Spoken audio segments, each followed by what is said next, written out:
Well, welcome. Welcome to Growth Layer, an interview series that pulls back the curtain on what it takes to build in health and family.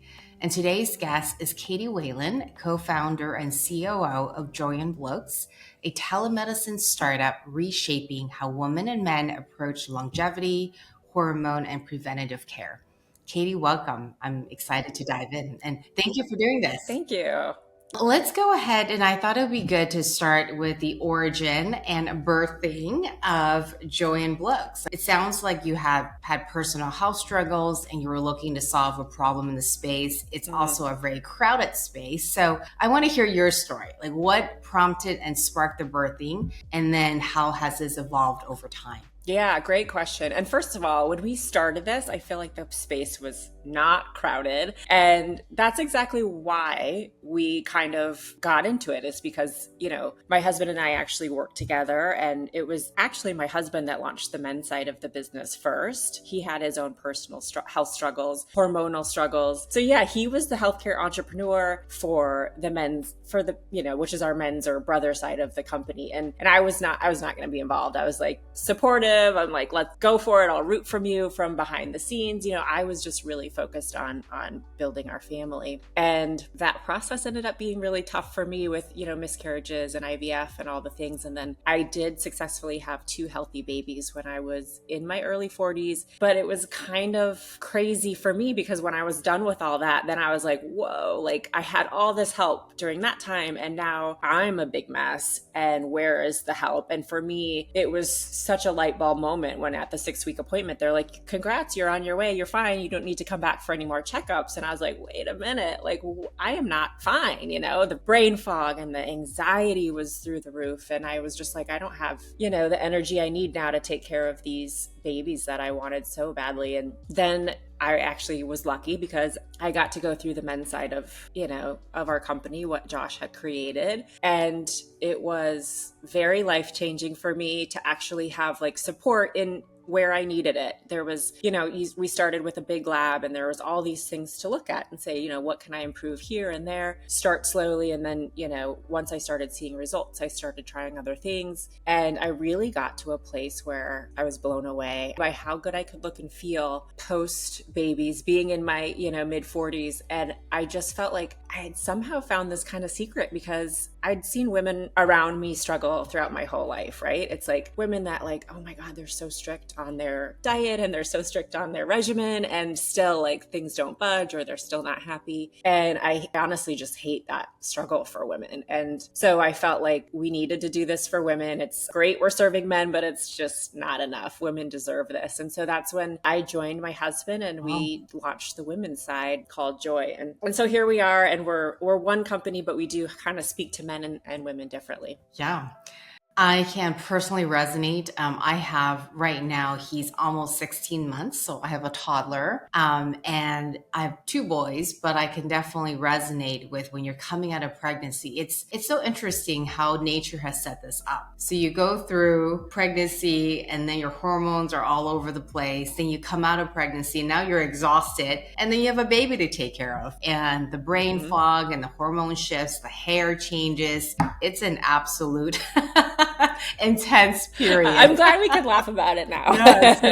Exactly. And it's very hard going through it. And I'm personally just so happy to see solutions like this out in the marketplace. It hasn't. And you mentioned that in the beginning, like it's a crowded space now, but like, I feel like that's very recent because like I said, when we started 4.5, 5 years ago, I felt like we had to, like we were coming out with something more new, like something that was like, hey, what's a peptide? Why are you doing big lab? Like why am my insurance will do labs? There's a lot of like obstacles that we faced because there wasn't a lot of knowledge or education or options out there. And that's changed recently, which I think it's wonderful. I mean, it's like so great that people are like popping up to really serve this need that's out there for more proactive preventative care. How has that shifted and evolved with the business, especially when you first started? There hasn't been more mainstream awareness. The wellness economy has really expanded, I would say, in the last couple of years. Biomarkers, testing, diagnostics, that has also really blown up and gained more mainstream awareness. And so I'm curious how that has shifted your business and if that has also evolved with how to message your differentiation, because it sounds like your core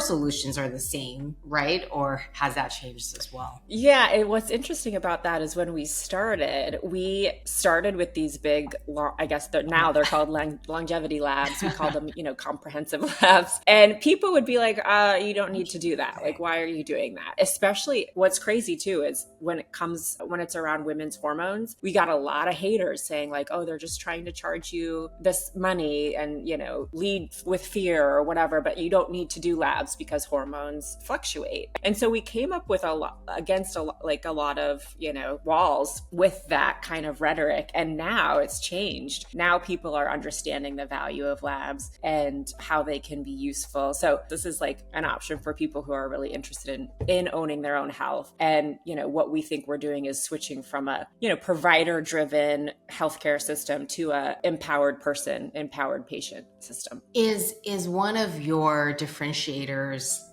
access, but from a live touch point? Because I know going through more traditional healthcare systems, even getting access to your primary care provider, and even having questions with them around, women's health, like getting that access and getting that point of care is difficult.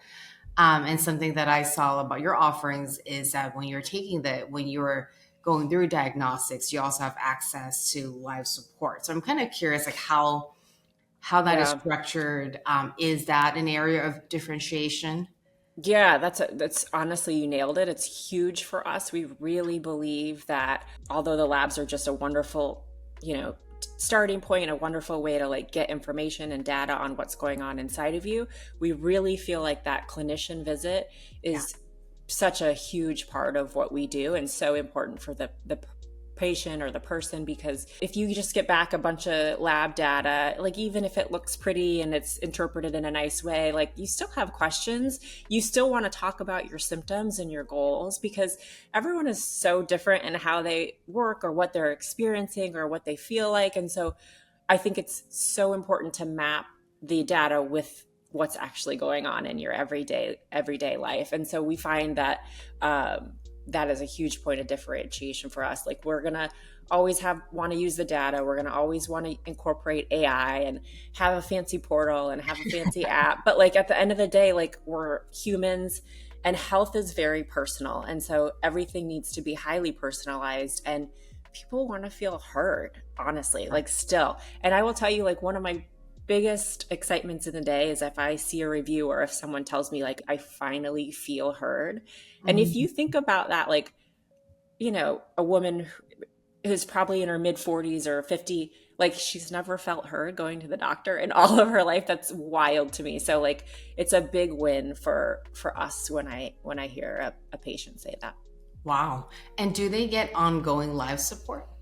Yeah, for sure. Wow. Yeah. So especially if you're on like something like a hormone therapy, we do require like regular check-ins and more lab follow-ups. And you really need to talk with your provider to, talk about what's changed in your symptoms. And if there's anything else that needs to be addressed, that's when we do it. Wow. Love that. And so needed. I'm curious, just kind of put my marketing hat on from a messaging standpoint and reaching new customers. Because you have such a wide range of offerings, and something that occurred to me, you've got hormone, you got sexual health, you have longevity. How are you reaching your customers? And like, what's that customer journey like? Leading with diagnostics, or are you leading with, women's hormone panels, and then they're trying other offerings? Or I'm just kind of curious because there's a lot you're putting out there. And, I just know that from our clients, when you start to roll out new product lines, I'm trying to figure out that acquisition funnel is complex and it's tricky. Yeah, it is tricky. And we're always figuring it out, and the market's moving so fast. So things certainly change, but we have products that like an NAD, if you know what that is and you know that you want to try that, it gives you energy, like you can just purchase that. You'll input your health history and then a clinician will review that asynchronously to make sure that you're a candidate, make sure you have the right dosing. But if you do not want to talk to anyone and you just want to try it, then that's fine. That's how it works. But in general, what most of our patients do is either start with a lab, or also we're seeing this more and more now, they have outside labs, not from us, but they want, to be walked through it. So that's always a great starting point. If you don't know like exactly what you want or exactly what's going on with you, that's a great place to start. I'll give you an example. Like we're looking at thyroid previously when we started, but what we noticed with our labs is that, it was like majority of the women that would come to us were having also thyroid issues. So we started thinking like, we really need to address this, and started getting heavier with, the education for our clinicians and the protocols around thyroid, because we were just seeing it so often. So there's a lot of things that like labs pick up that you just don't know on the outside what it is. So yeah, that informs us a lot of like, where do we need to go? It's like, what's going on with the patient? Where do they need support? Interesting. Because I can see that from a messaging standpoint, there's so many different symptoms that you can lead with given your range. And so I'm always curious, is it that woman who raises her hand because she is dealing with hormone imbalances or perimenopause, or is it more of that proactive person who wants to get ahead of their lifespan and their health span? And so I'm always curious how a person first discovers a brand, raises their hand, and then from there, because you have a whole solution set, they can really become a longtime customer is kind of what I see. Yeah, I mean, obviously that's the goal, right? Like ultimately, we discount our labs and clinician visits on the front end very heavily. So we don't make a lot of money on that customer acquisition. The way we make money is by proving our value to that patient. And so they're saying, yeah, this, I feel heard, I feel hope. Now I'm actually on treatment and I feel better, I have more energy. And so long term, they stick with us. And that's where we will make our money, but not up front on the acquisition, because it is getting crowded. And yeah, we really have to prove ourselves, which I think is a good thing. Agreed. Are you willing to share generally or on average how long a customer sticks around for? Yeah. So, I mean, we've been around 4.5 years now. So, we've definitely had customers the full time. Wow. On average, probably about 18 months at this point, but we're still working on all those different kind of levers to pull to make sure, we do a ton of surveys and aftercare analysis to kind of see what we can improve. And I feel like that's my job, is like, I'm always working on like how we improve things, how we improve the journey, the communication, the offerings, pricing. Yes, everything. Of course. How you're optimizing across the board. Yes, exactly. Maybe switching gears a little bit. So you're a first-time founder, yes? Is that accurate? Yeah. Okay. Yeah. I'm curious, I guess there's a couple of things, is, being a first-time founder, did you have to move through any internal, growth levers for you to say, I'm going to do this, or any hesitations, or because it was such a natural fit given your unique story coming into this? And then I guess tied to this, like, how is it working with your husband? I tell my husband this all the time, like, I wouldn't be able to work together with him, and, same for him. Yeah. Yeah, I laugh because we actually just got in a fight earlier today. So that's a very timely question. Okay, got it. No, I mean, I'll start with that. It's good and bad. I will say, like, I love like having the same vision and goals, and like, when we win together, and we can celebrate that. When have struggles, we're in that together too. So there's a lot of good with working with him. And I do think we're in general very good partners.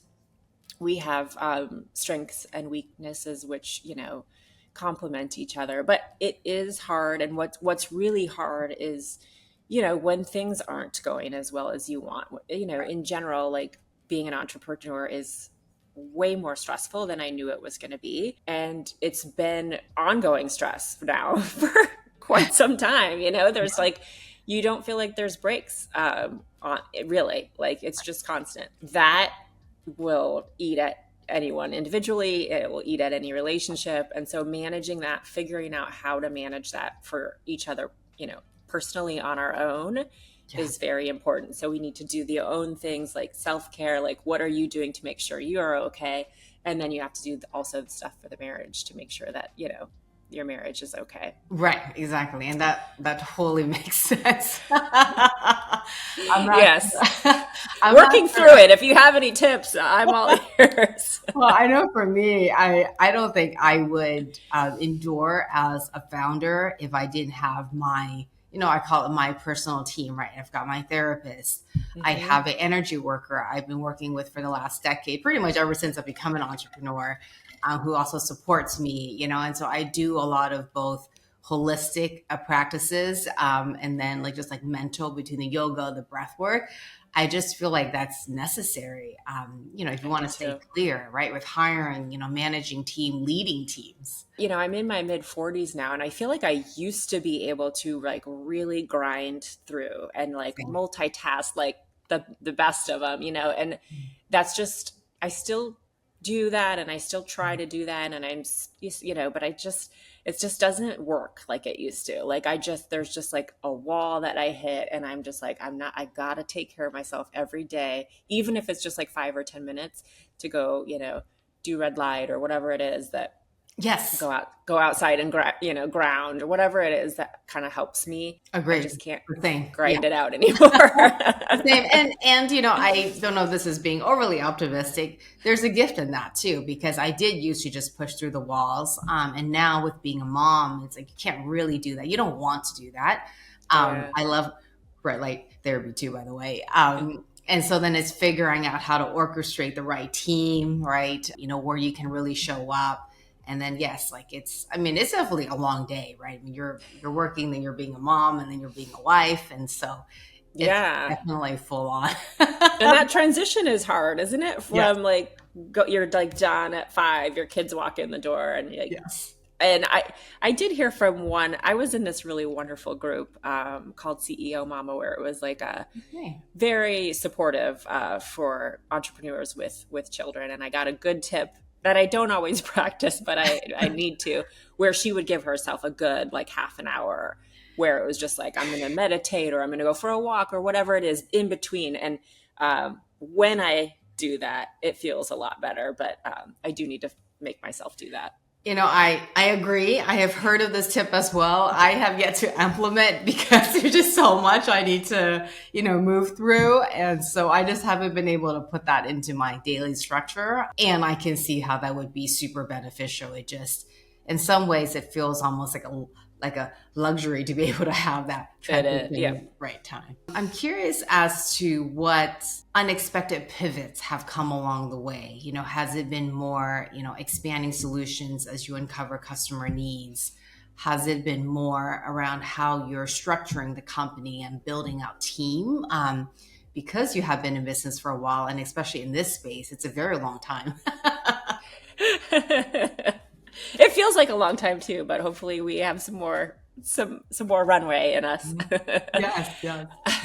I feel like there are pivots all the time, and you really have to be able to pivot. Like when your customer is telling you something, you really need to be able to meet them and meet those demands. Or there's a lot of things that change on the back end, like behind the scenes, like you'll get this, we've had lots of issues, like a random payment processor just cuts you off without letting you know and holds your money, or you get some weird lawsuit, that you weren't expecting, or something happens with your tech. So I feel like that's kind of a constant, is all the pivoting and making sure that all your I's are dotted and your T's are crossed, and that you're nimble enough to kind of roll with all those punches. Yeah.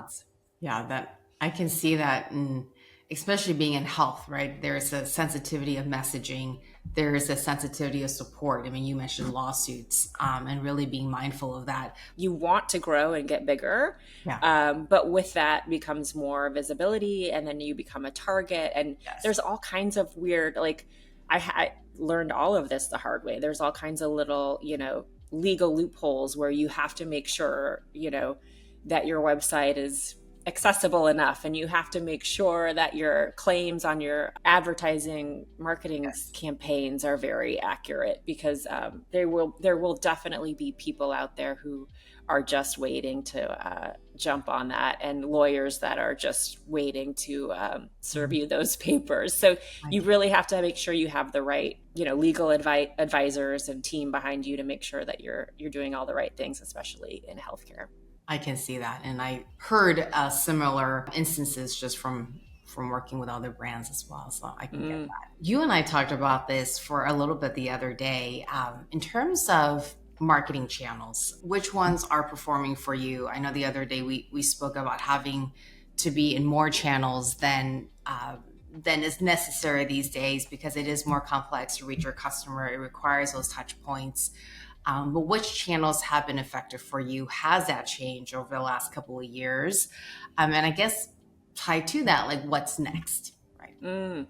Yeah, I mean, I think that we're still learning and figuring all that out. We spend the majority of our money right now on Meta, and a good chunk on Google. And we recently, just very recently, started spending a little bit on Pinterest to see Mm-hmm. how that goes. And then also CTV, which has been surprisingly great for us to help with, awareness and conversions. I think there's still a lot that we need to look into, because I do think, that as you scale and as more people are coming into the market for competition, like, you're certainly looking for other ways, more efficient ways to grab those customers without costing you an arm and a leg. So there's certainly a lot of other channels we need to start looking into, like, YouTube's. We haven't done anything on TikTok yet. Mm-hmm.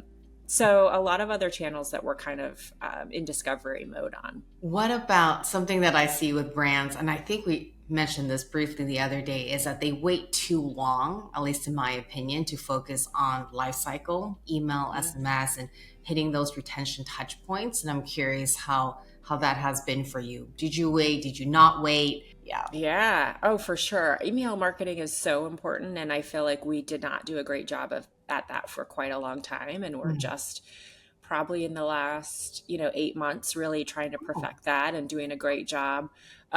So yeah, that's been very important. But again, something that we didn't really know when we started in the beginning, yeah. how to do that well. And then I do think emails get crowded. So the text messaging, even though people don't want to be bombarded, it's a very fine line, right? But Yes. I do think they're very important when it's an important when something is important to kind of get across, because emails can get That's right. glazed over pretty easily. That's right. That's right. It's some interesting because folks at one point had said, email is dead. I don't think that is Mm. the case. Although now you have SMS that's paired with that, and then to your point, sending enough messages at the right time does really support it. You can't do too much of each thing, but you do need both. One thing I'll say that we're more new into too, and I really love is, I guess we call them webinars, but they're just like a free, educational hour where we'll have on a doctor and or a Mm. special guest, and then people can ask questions. And I find that because we're in this business with hormones and peptides and things that people don't have all the education or information that they need to make decisions, that it's a really great way to build that trust, let people see that we're humans, even though we're in this like telehealth AI era, right? It's like we're real people, we have real clinicians. And I think people love being able to get their questions answered that way, like live, without having to like schedule an appointment, or Right.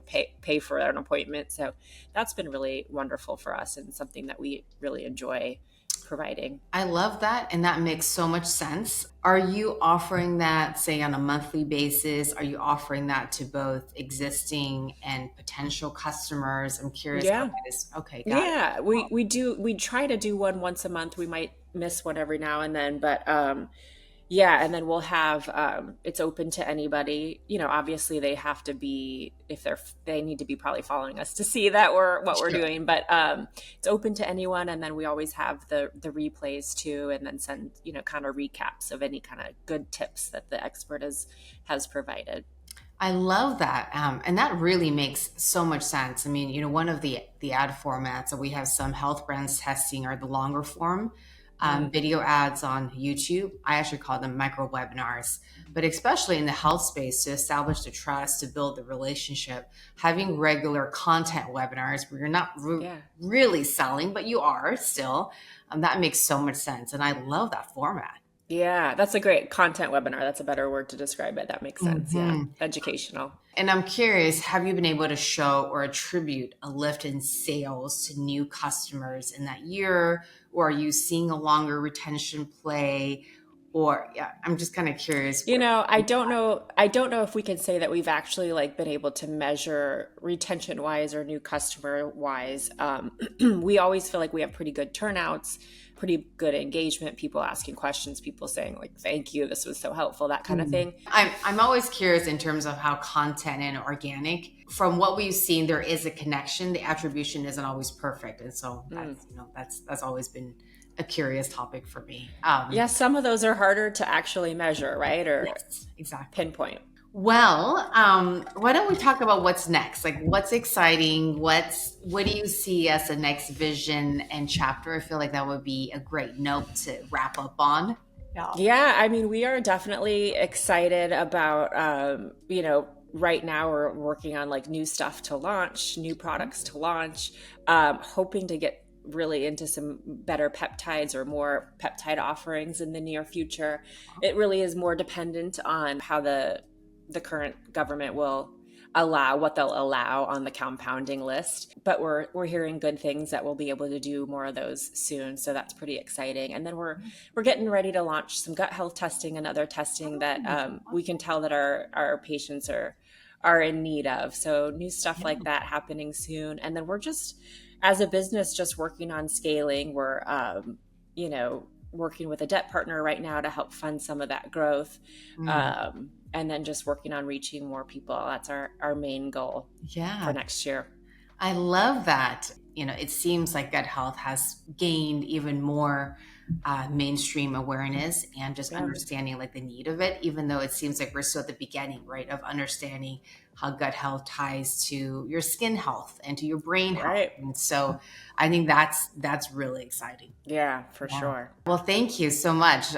This has been, I really enjoyed this conversation. Me too. In our community as well. So thank you so much for this.